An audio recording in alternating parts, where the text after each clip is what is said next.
Good evening, PCS Nation family. Welcome to another night of PCS Nation Out the Window, Monday night edition. Coming to you live on Facebook from the PCS Nation studios, just outside of New York City, for another hot 30 minutes of whatever we're gonna get to. It's Friday. I just said it was Monday. Did I just say it was Monday? It's Friday. What the? This week was jacked. We'll get into that later. Maybe, I don't know, maybe not. I don't know if we need to. But I'm ready to go. It's Fat Friday night. I'm sitting here in my underwear with a can of High Lie India Pale Ale from the Cigar City Brewing Company. And it's fucking awful. It just sounds all sheeshy, and it cost $3 and it had a cool can, so I grabbed it. That's kind of how I do. And it's pissy. It's hi Linda. I'm sorry, I forgot about you. Hey. This is what it says on the can. Ready? High Lie India Pale Ale from the Cigar City Brewing Company. The merry game of High Lie provides inspiration for this citrus-forward India Pale Ale with notes of clementine, orange peel, and caramel malt, creating an IPA that's both bold and approachable. So I cracked the can open and took a couple of chugs, and I'm like, this shit tastes like orange peels, and that was it. I didn't get any clementine or caramel malt or any of the bold, approachable shit. It was bad, and that's all I have to say about that. That sounds way too complicated for me. Yeah, I should have just got a Coors. Yeah, for sure, for sure. From the Rockies. Or no, not that Coors Light shit, though. That's awful. So what are we up to? So that's why you said Monday instead of... That's why I said... No, I'm not drunk. As soon as I heard you say Monday, I'm dialing in. It's no, Friday. I got one can. It was from dinner. It's just bad. Yeah. I was in a rush. I'm going to adjust this camera real quick. Everybody, hold on. Okay. We're hold on to a seat. Just tipped everything. All right, that's better now. I'm happier, okay. I'm happier with the aesthetic here. Yeah. So, off we go. Yeah. All right. So everybody noticed I was drinking the beer, but nobody even mentioned that said I was sitting here in my underwear. Yeah, and you definitely heard Monday, but that's probably for the best. Yeah. AJ Hunkley said, that's what you get for buying that hipster shit. Yeah.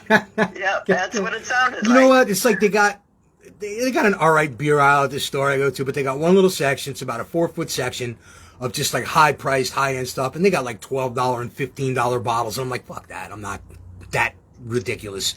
But I'll grab something just different. And this just had a cool can. And High Lie, there used to be a High Lie front on not far from here. A friend of mine used to play, and we used to go up and watch him play. So it said High Lie, and it was a cool can. I was like, all right. And it wasn't $13, so I grabbed it. I do once a week. You gotta give it a shot. Yeah, you gotta try shit. That's how we do. That's right. So we built this whole empire, was just trying dumb shit. Just trying stuff. And most of it worked out so far. Most of it, mostly. Yeah, so that's what's up. So we've had quite a week, haven't we? You measured snow. I mean, maybe not you and me in particular, but the world has had quite a week. But here in Wisconsin, we don't let that stop us. Okay. We're gonna have fun this weekend. What are you cheeseheads up to now? Well, tomorrow, up in the northwestern part of the state, they call it the Birkebeiner, and it's a cross-country ski race. It goes from the town of Table to Hayward, and people come from all over the world to participate in this thing. It's a pretty big deal. And you wear burkas and cross-country ski? Well, these people are serious. They have these skin-tight, high-tech ski outfits and all the equipment and the garb. And no, I thought you said something about burkas in the title. Well, it's called Birkebeiner. Oh. Maybe that's a company or something. Yeah, it's some German or Norwegian or Scandinavian name. I don't even know what it means, but it's called the Birkebeiner. So it's not for the neighbors and stuff. You're not going to be in it, right? I don't go in it, but my brother-in-law actually has done it for 25, 30 years. He goes up every year and does it. Yep. I'm impressed with just going outside. Yeah. At this time of year. So, I mean, just, regular people do it, but there are some elite athletes from all over the world that come in and do it. All right. So are you going to this thing? No, I don't go to it. No? No. Okay. Too cold? You could measure the Well, snow. it's pretty far away. I mean, it's like a 4 or 5 hour drive from my house. I thought it And was like if in you the want to neighborhood. get a hotel room, Ooh. you know, within 60-mile radius of Hayward, you got to book it a whole year in advance. I used to do this. You might even know about that. We're going to get into some boring shit. And I promise, folks, I'm not going to keep going on this, but just bouncing something off of Linda real quick, because you might know about this. But I used to do like this pretty obscure niche activity called drum corps. And you being from Wisconsin, there's some pretty big name drum corps from Wisconsin. I don't know if you know anything about that at all, do you? Well, I don't really follow it, but like the UW marching band, that's a big deal. Okay, that's kind of the same thing. But there's a drum corps from there called the Madison Scouts, who are like one of the top corps in the world. But it's actually probably better that you don't know anything about it, because that there's no reason for us to talk about it now, and we can back up out of this and get on to maybe some other things. Yeah. So maybe we should get down to the nitty gritty. Yeah. It's getting ugly. Yeah. Out there, everywhere.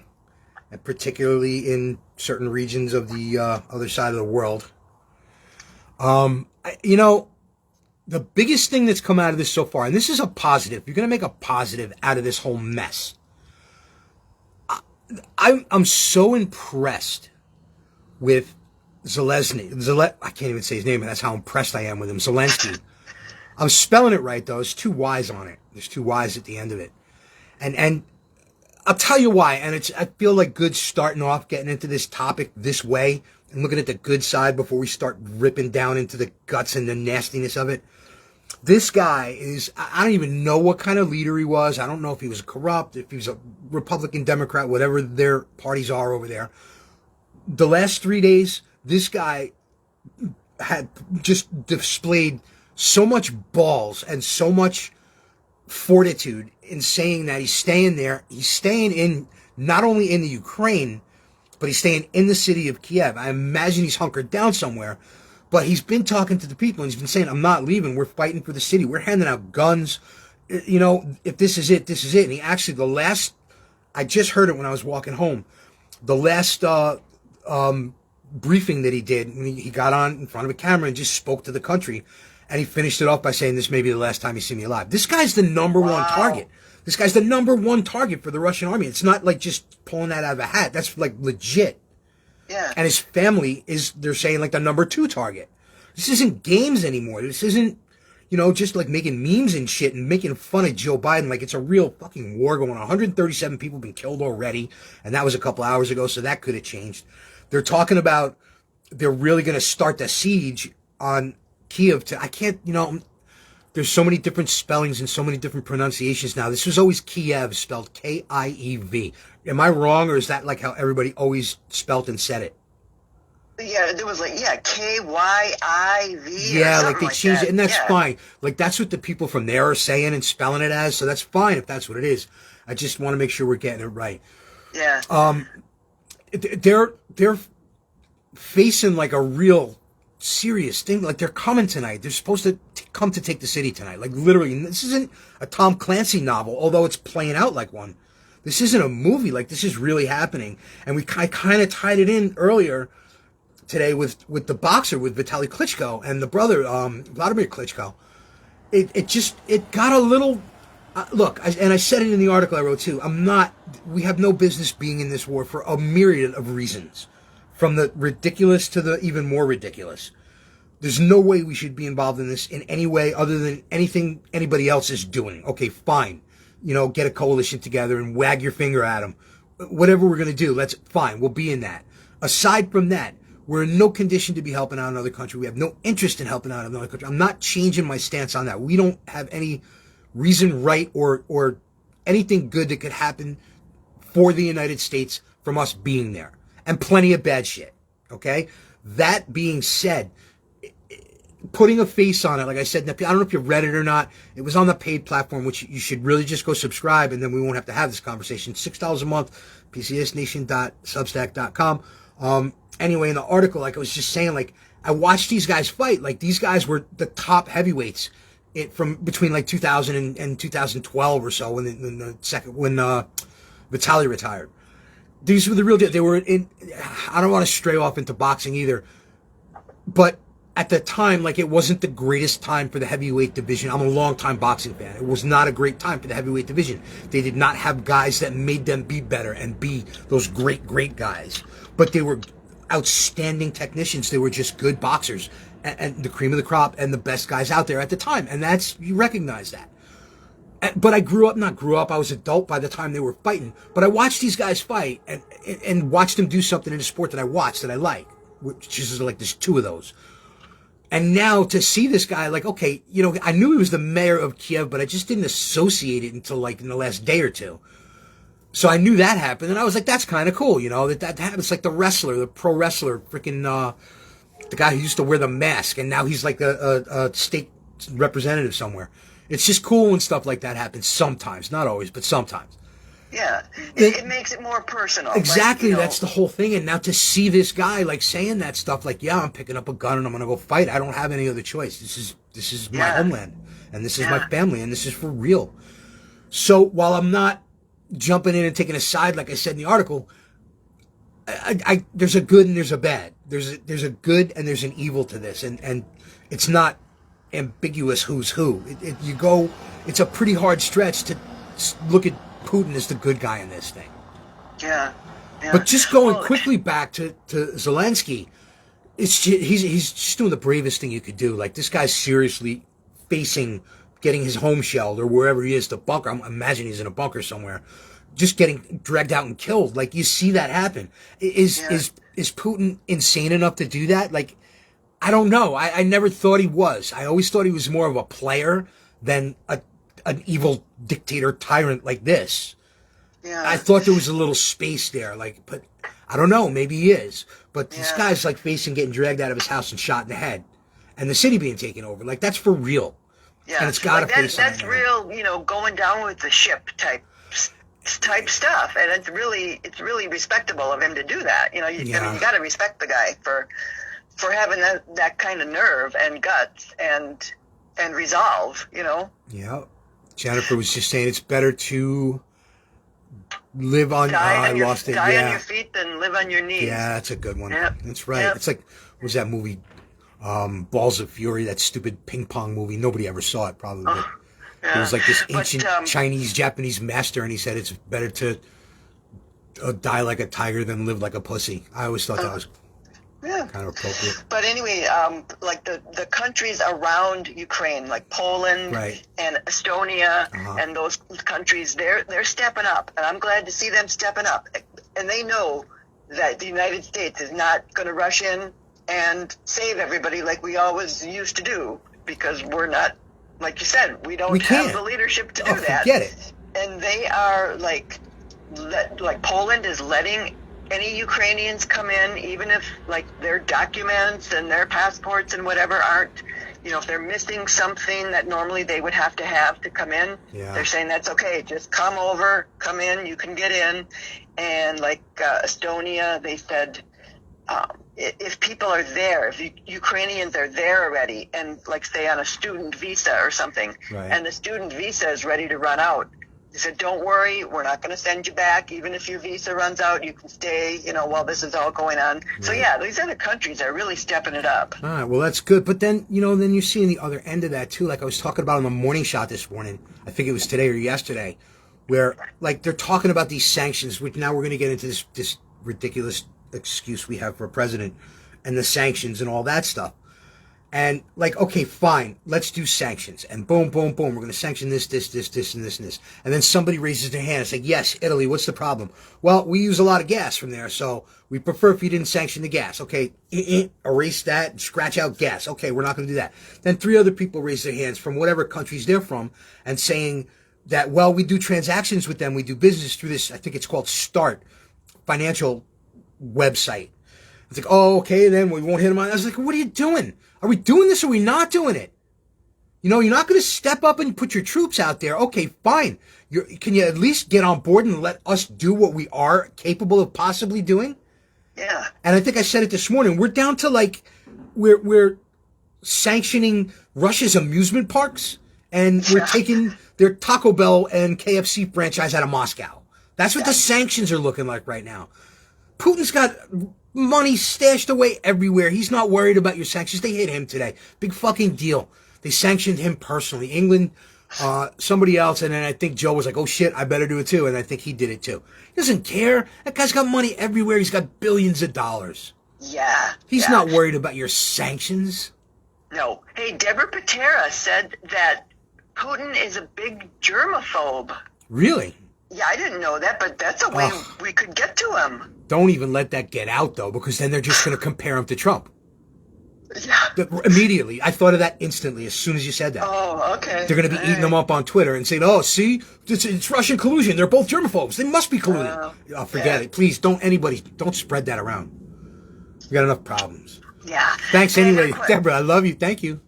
I had one from Marianne Lodge. Said, did you see the video of the Russian tank that purposely ran over the car with the old guy in it? Not military. Somehow he survived, but I lost the rest of the quote. But did people see that video? Did you see that, Linda? I did not see that. It's unbelievable. It's just another one that just drove it home. Like, this is fucked up. Where you just see, it's just like a 4-lane street, 2 in each direction. They drive on the right side of the road there. Which I thought everybody except us drove on the left side of the road. Whatever, that kind of like caught me funny. But anyway, you just see this car coming out the road, and then all of a sudden you see this huge tank coming the other way in the other lane, and at the last second it swerves to the left and it just goes right over the car. Like it looks like it's on purpose. It's just brutal. It's one of the worst things I've ever seen. That was really bad. Yeah. But Marianne Laura, thanks for bringing that up. What we got here? Susan Fear Thompson. I think that's Fire. I always say Thompson, Fear. anyway. She's a regular. She's an OG. Yeah, I know. She's a regular. She says that they have mobile crematoriums that follow the troops around, and that allows them to lie about the number of casualties. I heard something about that and read the article. It's just so much crazy shit. You know, it's a scary thing, too. And this is, again, there's a lot of things they're not talking about. Like, we're goofing around about a couple of things yesterday, but they're not talking about getting Americans out at all. The government's not talking about not a word. Am I just missing that? Or I mean, are you hearing anything that they're talking about getting American citizens out of the Ukraine? No, I had not heard that. They're not saying a word about it. And you go on the news shows, and I'm sticking mostly with Newsmax lately. They're talking to these private contractors that are getting people out, and they're like, the guy's like, I got a full bus and plane every time I go over there. He goes, I've been doing it since August. Getting people out since August, and I got a full bus and plane every time. There's thousands of American citizens in the Ukraine right now and want to get out. And the government's not, because of the debacle that they went through with Afghanistan, that they still haven't gotten people out of Afghanistan from that mess. So, of course, they're not talking about that now. They're not even playing with that. I haven't even heard one. And the press isn't asking about it either. It's unreal. Yeah. I don't know. Maybe, again, I'm not every person. I'm not many people. I got the odd brain problem and all that shit. That freaked me out a lot. That I found extremely troublesome. That they're just cutting that off and not talking about, at least trying to get people out. Yeah. You're not even hearing in the pressers, and you're not hearing the press ask the questions. Yeah. The other thing. I got a question. Go ahead. Why, like, one of the first things that Putin did when he crossed over into Ukraine, he sent his troops right straight and, like, took over Chernobyl. I know. The decrepit power plant, or not power plant, but that's you weird. know what I mean? And it's, like, not even functional. It's not. It's actually still pretty dangerous. There's a big area of it that's ridiculously radioactive. They call it the elephant's foot, where it's just this one blob of like melted plutonium or whatever they use over there, and it had melted down, and it was just a big blob, like the shape of a huge elephant's foot. So they call it the elephant's foot, and that thing's going to be like radioactive for like the next 10,000 years or some shit like that. So it's still an active site, and the concern, I meant to look into this a little more and find out what the reasoning, if there was any, about it. But like they hit it and they bombed it, and shit was blowing up. And when you do that, you get radioactive waste into that. That's like a little mini atom bomb, or maybe not quite that bad. But that radiation is not something you want to kick around. You don't just sweep that shit up. It like makes people die. So I don't know I thought that was weird too. And I mentioned that. I was talking to my boss this morning about it, and he didn't have any idea either. And I meant to look into it a little more. If anybody knows anything, jump in the comments, and I'll definitely look into it later. Yeah. But it's just, man. And then the other thing that was freaking me out, and you know what? You want to call me crazy, whatever, looking ahead, making predictions, Nostradamus, whatever you want to say. China's being too fucking quiet, and they're just sitting back, and they're making deals, and they're okay, we'll send some oil, okay, you can ship us some wheat, we're not getting into this, they're being too quiet. And then the contrast kicks in the odd brain, that you're looking at the situation we're in here, where we can't deal with this. We're not equipped to deal with this. At the top, the military's not ready to get into any kind of conflagration, whatever it is. In no way we're ready to this. And Russia's nothing compared to China. And China's just sitting back and watching all this and just taking notes and hooking up strategic deals with other countries and helping out where they can and financing this and taking care of that. And they had the little handshake deal at the Olympics between Xi and Putin, and they're being too quiet. And again, here we go. What do we do every single show? What do we end up doing? Tying the whole big bunch of loose threads together.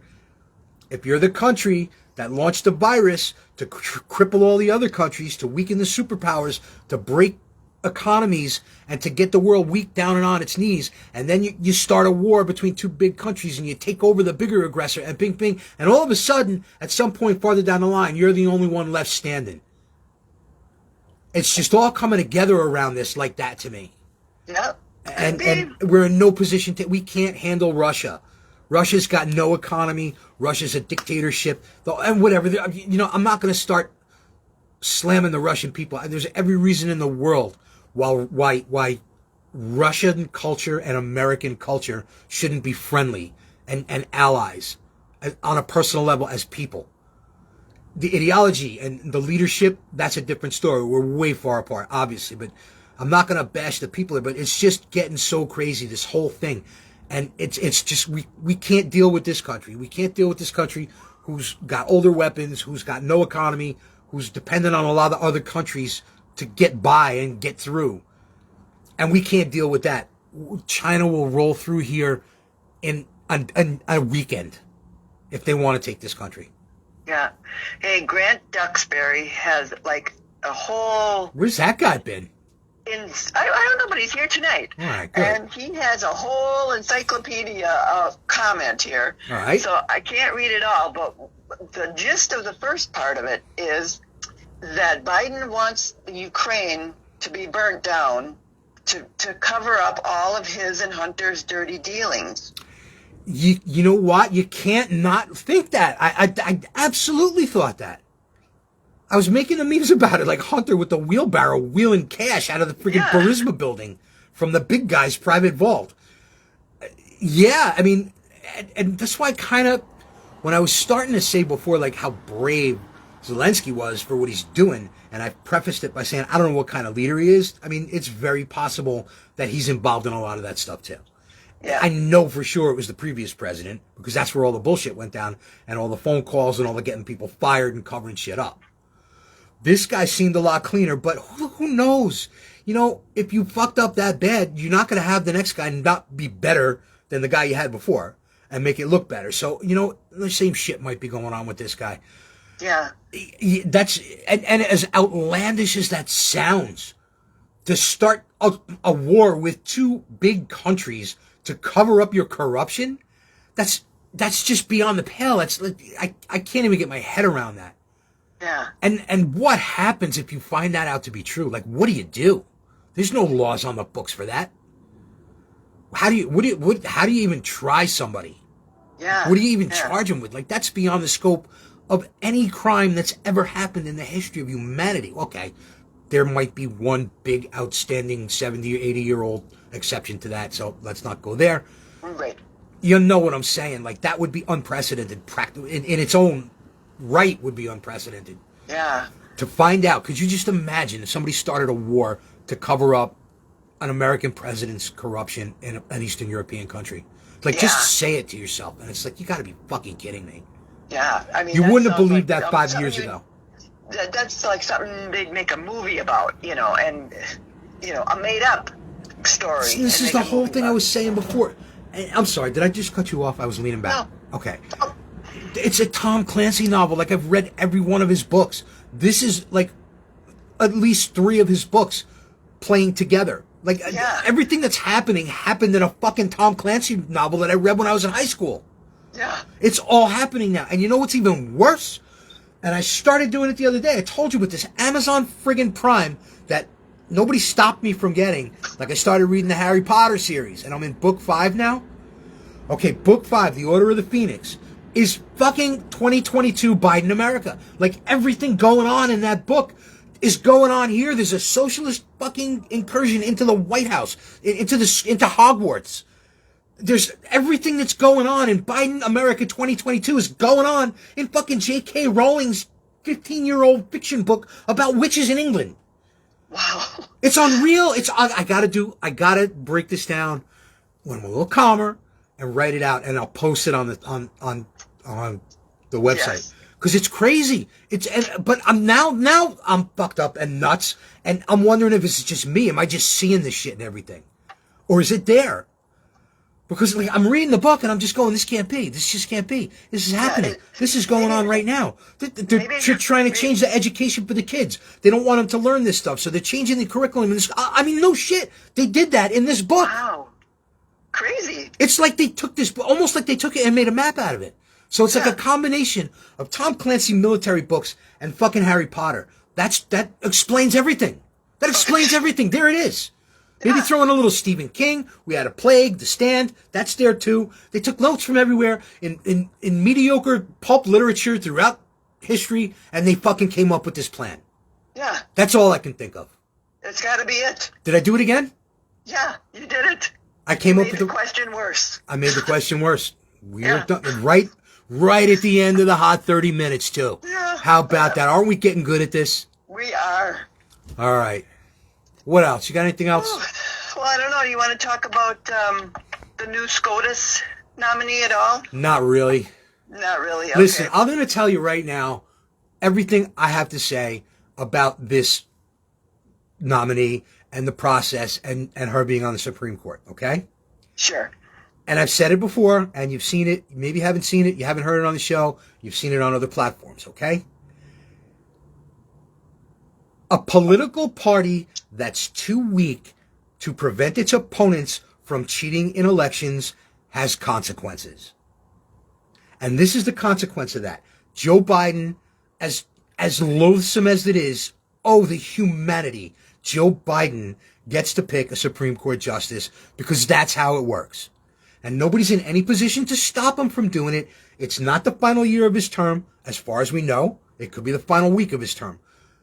There's no precedent for not passing this woman through. I don't know anything about her. She might be perfectly well qualified. We know she met the White House squatter standards, which we don't need to go through. You all know them. There's only 2. She might be a perfectly legitimate candidate, and they might pass her. The Republicans, just let it go, and keep your fingers crossed that nobody else leaves the Supreme Court, because the next one that leaves isn't going to be a Democrat where you're just trading one lightweight left hole for another one. Right. The next one that leaves is going to be a Republican. And then you're going to have a shift in the court, which is already not as stacked in your favor as you may think, reading the R's and the D's next to people's names. Yep. So let this one go, because there's nothing you can do about it. We're in no position to say anything about it. We're in no position to stop it or make a stink. And you start doing that, and you look just like these scumbags. And that kind of goes against the grain for me, because I always say we got to start playing by their rules, not in this situation, because we just don't have a leg to stand on and a platform to talk from to do anything about this. You let this one go. He gets to pick a SCOTUS judge. That's the way it works, and that's the end of that. I think that sounds good. All right. But you know what I got to mention, because some of the commenters are mentioning this also. What? They all want to subscribe to the website. I know, right? Is that what they were saying? No. We're still talking about the SCOTUS thing. Oh, okay. That you've heard this thing about every person in the world is only separated by 6 degrees of separation or something like that? I did. Okay. So, and this kind of explains why things are so cozy in D.C., that this Ketanji Brown Jackson, the SCOTUS nominee, she is connected to Paul Ryan by marriage, and it's that Paul Ryan is married to, his wife is named Jana, and Jana's sister is named Dana. And Dana's husband is William Jackson, and William Jackson's twin brother is the husband of this Ketanji Brown Jackson. So there you go. There's your, let's see, 1, 2, 3, 4. Oh, that's almost, it's like 5 degrees of separation between Paul Ryan and Ketanji Brown Jackson. That's a lot of reaching. It's a little bit of reaching, but still it kind of explains it. I mean, everybody in frickin' D.C. is connected to each other in some way. That game is actually 6 degrees of Kevin Bacon. Yeah. Right? Yeah. You heard that? I'm 1 degree from Kevin Bacon. Like, so in the real game, in the real Kevin Bacon version of the game, I win all the time. I was in the Cub Scouts with Matt Dillon, like I told you last week, and he was in Wild Things with Kevin Bacon. So I'm 1 degree from Kevin Bacon. I win. Yeah, you know what? Anything revolving around Paul Ryan just kind of makes me cringe because he's awful and he's just gross. And I wish he was still around so we could bring him down. Well, maybe we can. You know what? Let's not get into bringing anybody down because the unlikelihood of that happening is nothing to dwell on at the end of the show here. We want to end on an up note. We want to end happy, right? Yep. All right. So real quick, one last plug. PCS Nation on Substack is $6 a month. You get access to the full website, all the archives, the morning shows, all the videos, everything we do over there. 21 cents a day, guys. $60 for a full year subscription. You save 2 months off the monthly subscription fee. It is pcsnation.substack.com. Go there. Sign up. Get me out of the hardware business. I'm trying my best, guys. Come on. Help a brother out. Follow us on Twitter at PCS Nation Bitches. I gotta spell it. I gotta change this name again. But it's follow us at PCS Nation. All right, I'm going to start again. Follow us at PCS NATIONBI. It's Linda. Just put it in the comments if you could. Okay. I'm sorry. I surrender. I'm changing this fucking name tomorrow. I thought it was going to be so much better than the 12-digit name, but it's worse because I got to spell bitches out. Who knew? Who knew? Yeah. You know, the best laid plans. Yep. End up fucked up. Yeah. I got an idea for a new show. You and I have to talk. Not in front of all these civilians, though. We got to do it later. All right. You got anything else you want to talk about? Nope. Nor do I. So thank you all for your support here on PCS Nation, on Substack, on Facebook, on Twitter, not on Truth Social. That's another whole story altogether. Thanks for coming out tonight for PCS Nation Out the Window. Facebook fam, I will see you on Monday. Substackers and Twitter, I'll see you over the weekend. And we'll see you all back here Monday night at 7:30 p.m. Eastern Time for another episode of PCS Nation Out the Window. Love you guys, and we are out.